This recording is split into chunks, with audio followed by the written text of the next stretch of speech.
Welcome to the Chan Smith Show. It's a show where Chan Smith does whatever he wants with whoever he wants. Hopefully, he won't make your mother upset, and he'll talk about dramas with nice language. But then again, you just never know what will come out of his mouth. Consider yourself warned. Enjoy. But even from day to day in the studio, you know, wow, I killed it, and you listen back, you're like, let's try this again. I know exactly where I went wrong. You know what I mean? The studio is the hardest thing in the world for me, man, because it depends on the day. I mean, you guys actually have had... The day or the date? The day, almost. It's like, you guys, like, kind of envious of what you guys have done in your life in a way, because you guys have always been a part of this, like, family of musicians that comes in and has this personality. You create this thing and you can be yourself. You know, it's a great thing, you know. I mean, I know that you guys have all done... Some of the kids don't know that we do more band things. We've kind of been associated with bands. Gary's been in bands, but you also do tons of studio work. Just different and things. work with different things. And it's like, so, the freedom I think that you guys have in a lot of ways is really, really great, you know. But like sometimes, you wake up in the day and I'm showing up to the studio or whatever, and whatever happens last night, maybe I played a night gig, I'm a little tired or whatever, and then you get called in to play on like a Rob Zombie track or Andrew WK, and I don't even have it that day or whatever. Right. You know? It's an interesting thing. Like some days I'll feel like, man, I'm really on it today, and then the very next day I'm very inconsistent, and it's I don't know whether you guys go through that when you make records, but. Well, try making records with another drummer. One of the greatest rock drummers of the last, 25 years. And he's in there at the desk listening to each pass. Hitting the talkback. This isn't The Lamb Lies Down on Broadway. This isn't 2112, Taylor. Or like, how about no talkback, where they just sit there and they talk between each other. Right. You don't get to hear what they're saying. And then it's want to come in for a second? I love that. Put your shoes back on. Come on in. I love the best, because we work with Rick Rubin all the time, and the best one for me is, and sometimes you're like, really, you think that you're really like, when you're in the studio, lights on, you're playing as hard, your heart out, you're making a record, it's such a big deal. You're playing, and whatever, he's behind the glass over here, whatever, and you're playing, and you finish the song, and you're like, you really put everything in your performance, and then it's the silence. Usually it's like, if it's a good take, there's rejoice. Great, come on in. That's it, you're done, whatever. Silence, and then I look over and I see this from Rick, who rarely gets up off the couch. Yeah, he's the couch potato. Rick produces like with those BlackBerry. Exactly. That sounds good. The second verse was a little weird. That second fill, let's do it again.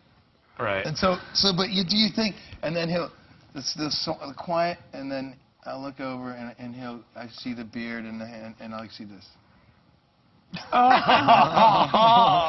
Talk about just crushing any confidence that you might. And then you do that. Take a break. I can't. What, you want me to do it again right now? Right now. Thank you. Better.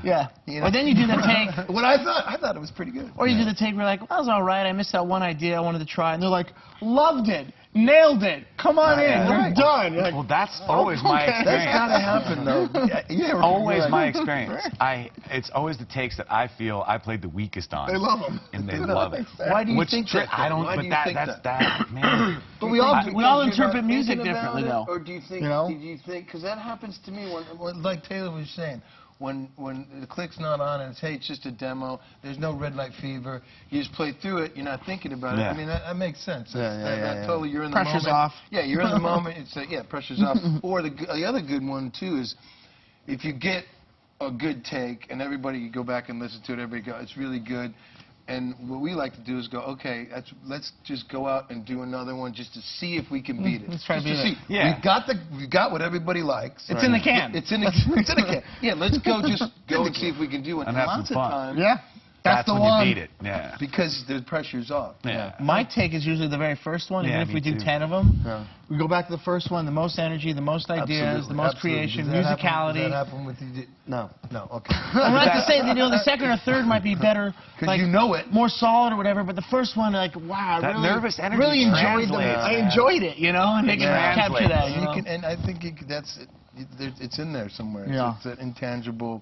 We do so much editing now, though. Yeah. I mean, so but it's usually like take one, 7 Plus 9 is and 23.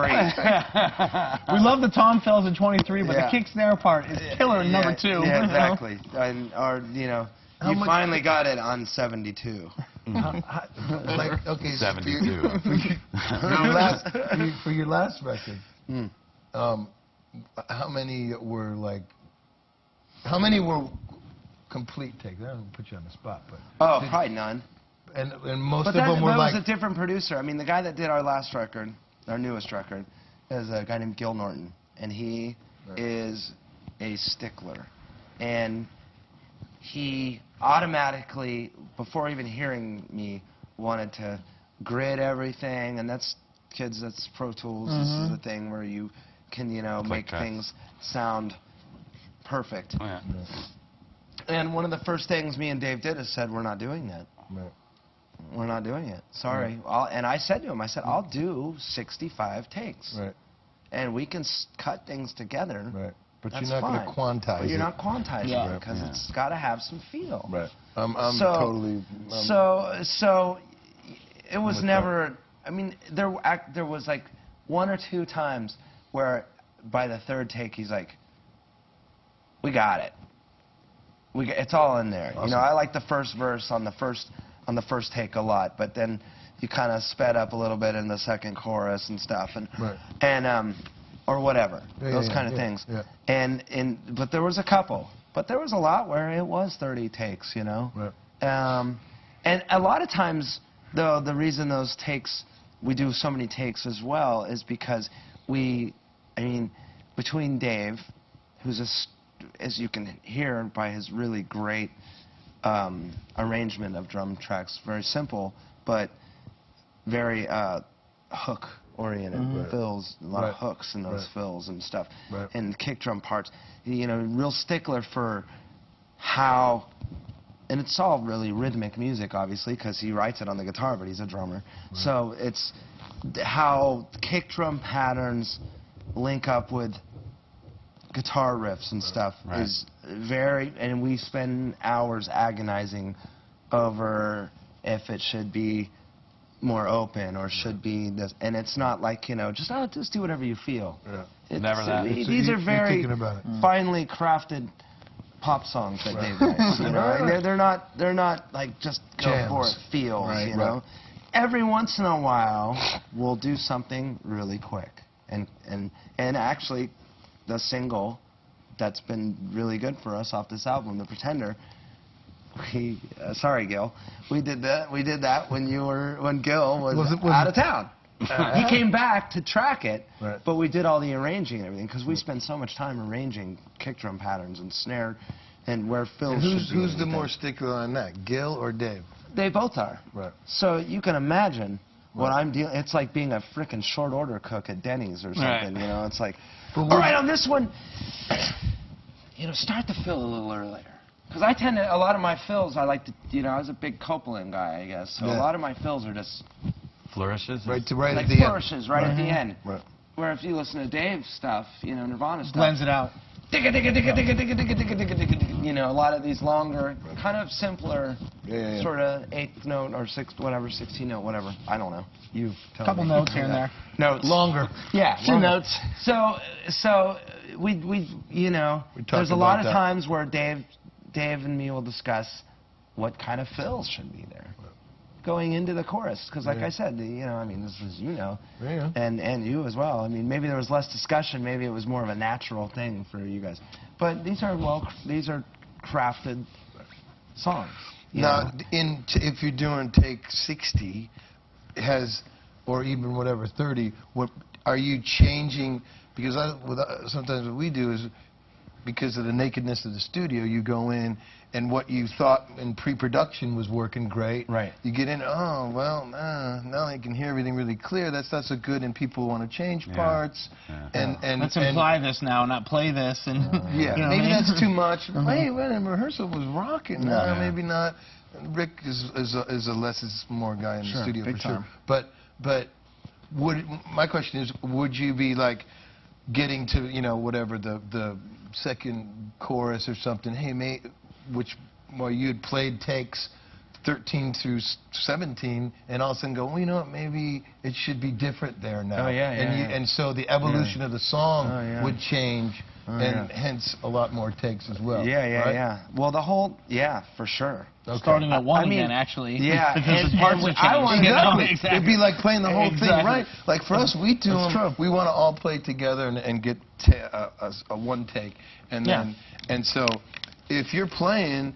And I had my really good take on take one. My shit I thought was great, but now the song has changed because for whatever suggestions come in, now I got to adapt to that and re-evolving, and all of a sudden take one isn't good anymore. I got to play it all the way through to the changes, and that's challenging, but it's all part of making the music. But, as long as, but it can be.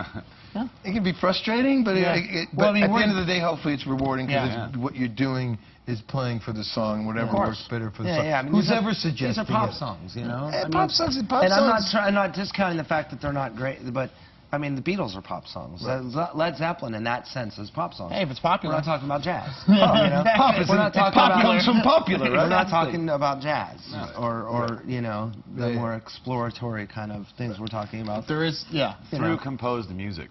All the way through. And there are songs, you know, I think with all of our bands that we've played in, and as well, and you know, I mean, Novak, you've been in bands. I mean, when you played with Alanis, you were the drummer on a couple of those records, and with Cheney. And, we were a band. And, you know, that was a band.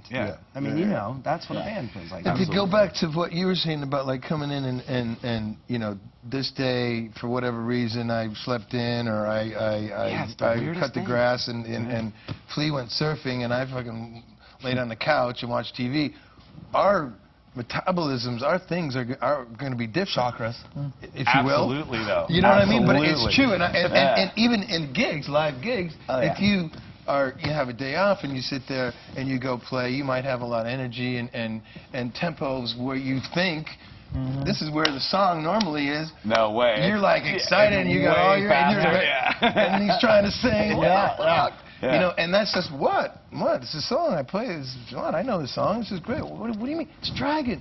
It's and everybody's in a little different place. In the studio, it couldn't be even more obvious. Apparent, more obvious. Now, but I just think that the thing that is cool about playing with a band is there's drummer time and then there's band time. And it's the combination absolutely, Chad, of how every guy's time. And I think the Foo Fighters have I know when they play, and I've seen them. Well, we're better live than on record. I've seen them when like everybody's playing together, and it's like I go. They have a very strong, impressive band time. Jane's Addiction, amazing band time. I mean, but it's the sum of the parts. Our group, we've been playing together for a long time. Amazing band. No, we have good band time, but it's not because you know John Frusciante has great time. Flea has great time. It's not me going. This is where it is. You guys gotta go with me. You know, they're not worried about where the tune 4 is. They have good time on their own, and that's there's good that set of band confidence. It's a confidence as well. And I mean, it's funny. I think trying to talk about that a little bit. Well, sometimes in the studio, I thought my best performance is 2 in the afternoon. The guys are like, no, we like you at 11 p.m. When you're kind of just laid back, after you know. After you had your 2 in the afternoon, when I'm like, come on, man, we gotta play it. I got it. You know, they're like, man, let's do this again tonight. After dinner, when you're kind of kicking. I think a smart producer, though, can notice. Well, definitely. Notice the moments where maybe there's a song that we need back. Yeah, exactly. You know what I mean? It's the more laid. Yeah. You're not. After you've been playing all day. After a big old plate of meatloaf and gravy. Yeah, sometimes the band liked my playing better then, but working with Bob Ezrin, who did the last Jane's thing, we wanted to put the drums to 16-track 2-inch and get them a 1 take. We thought that would be the way to go. So I demanded it. So we'd play all night, and sometimes I'd show up the next morning at 11 or 12 and cut it to what we did last night. But I just want to get my fresh version. You know, and the guys ended up overdubbing to the Pro Tools, but the drums were somewhere in 1 take, put away. That's really cool, actually. It was a great experience with Ezrin. Was that mainly for sound reasons? For sound, and I wanted to capture a performance. Because we were writing in the studio. We didn't have songs. So I figured, well, once we have this outline of a drum beat, we got a song, because if you guys just have me go into Pro Tools, we'll never finish a tune. Yeah. And this guy's, and especially Perry, just constantly, let's try the bridge at the beginning, put the verse at the end, put the chord, you know what I mean? It's like, no, we have a song, we have an arranged tune, the drums are there. Yeah. But there was a great drum sound of playing a 2-inch 16 track. It was awesome. Bob Ezrin doesn't suck either. That's really That's good. incredible. Are you pleased with the sound on that record? I really love it, man. I think they're especially great. the bass tones. I mean, James James always had great bass tones, but Chaney had a big challenge, and him and Ezrin is a bass player.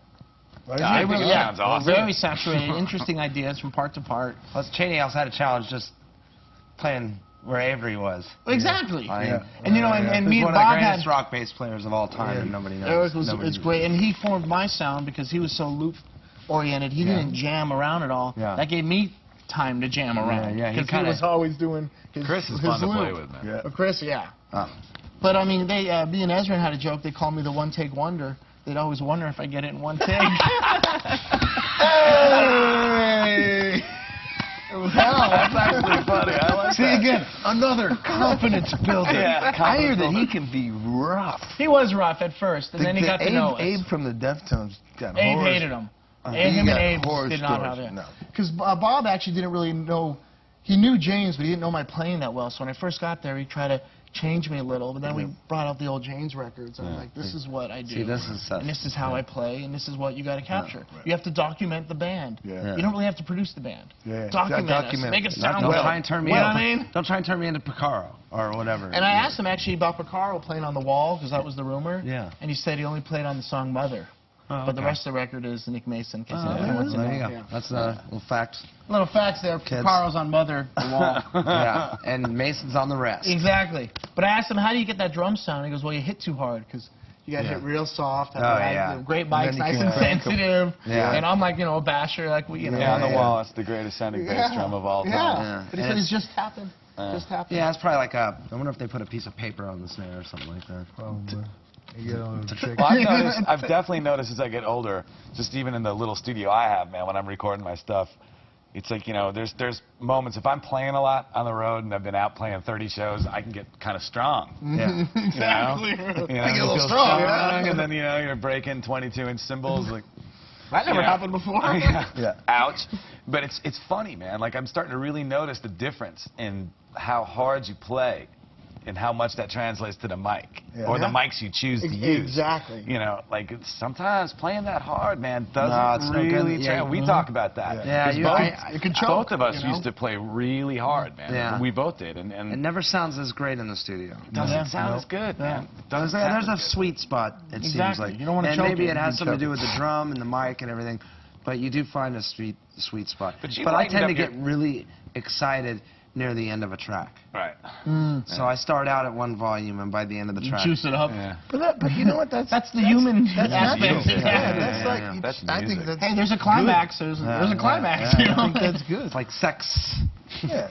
Hopefully you speed up a little at the end there. Speed up at the end. Hey! Well, we'll get to find out about Taylor's sex life, which is awesome.